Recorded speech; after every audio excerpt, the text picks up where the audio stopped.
De afgelopen dagen stond op het Schouwburgplein voor de vierde maal Smaak zit tussen je oren op het menu. Een culinair evenement dat bijzondere samenwerkingen tot stand brengt.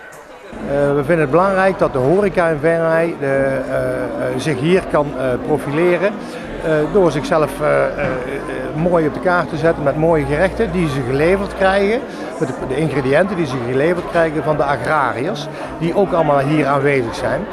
En samen maken ze een gerecht wat helemaal top is. Voor de mensen die hier zijn geweest zullen dat beamen. Het smaakt voortreffelijk. Het is zeer variërend. We hebben zelfs insecten erbij.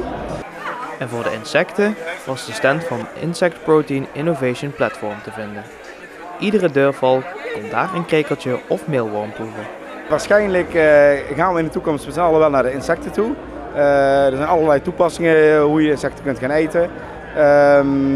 Hier laten we een klein voorbeeldje zien wat er mogelijk is en ja, hoe het verder gaat. Dat is echt een toekomstverhaal. Maar ja, het zegt al, smaak zit tussen je oren.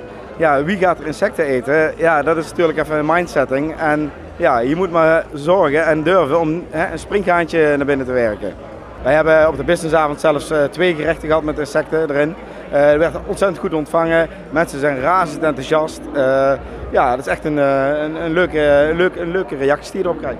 Het team dat in de keuken deze ingrediënten verwerkte bestond uit chefkoks van De Zwaan, Hulsman, Brasserie 54 en BRL. Voor Frank Wijnhoven, chef-kok van Culinair Creatief, was het een bijzondere ervaring.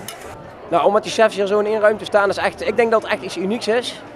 Als tussen haakjes concurrenten, niet dat ik dat zo zie, maar in principe ben je toch wel concurrent van elkaar. En het is mooi dat we op zo'n evenement allemaal gezamenlijk voor kwaliteit staan en hier gewoon gezamenlijk mooie menus aan doorgeven zijn. Ook wat goede ideeën uitgewisseld of houdt u die liever voor uzelf? Nou, we hebben gezamenlijk gemuziekplas in de keuken en ja, een paar dingen die ik niet wil prijsgeven heb ik stiekem even om de hoek gemaakt.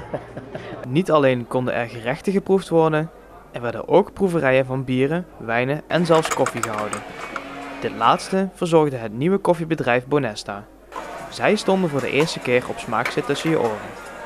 Ja, superleuk. Ik vind horeca sowieso en culinair bezig zijn is sowieso geweldig. En dat stukje doen wij natuurlijk met de koffie en hun met eten en drinken. Ja, superleuk. Dus dat matcht supergoed. Ja. Wij zijn helemaal pro-fair trade. Wat wij nu doen, ik heb nog een ander bedrijf waarin ik koffie ga importeren. En ik haal rechtstreeks bij de boer, dus ik doe direct trade. Dus ik geef die boeren ook veel meer geld als dat ze bij een ander krijgen. En ik vind dat iedereen eerlijk een steentje moet verdienen aan de producten die we maken. En dat is ook ons doel. Bonesta brandt zijn koffie zelf.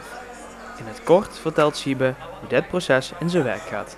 Moet je je voorstellen, een soort trommel, werkt als even voor makkelijk, als een wasmachine, draait zeg maar rond.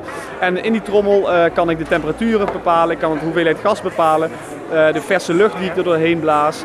En zo kan ik dus spelen met een koffie om te kijken van hoe kan ik het beste die koffie branden, op welke kleur gaat dat. En die zit gewoon op aardgas aangesloten. De organisatie van het evenement zit niet stil en is al volop aan het denken over volgend jaar. Dit jaar is de 4e editie, volgend jaar dus de 5e editie en we zijn er al over na aan denken om er volgend jaar, de Lustrum-editie, natuurlijk iets bijzonders van te maken. Dus volgend jaar pakken we nog heftiger uit als dit jaar.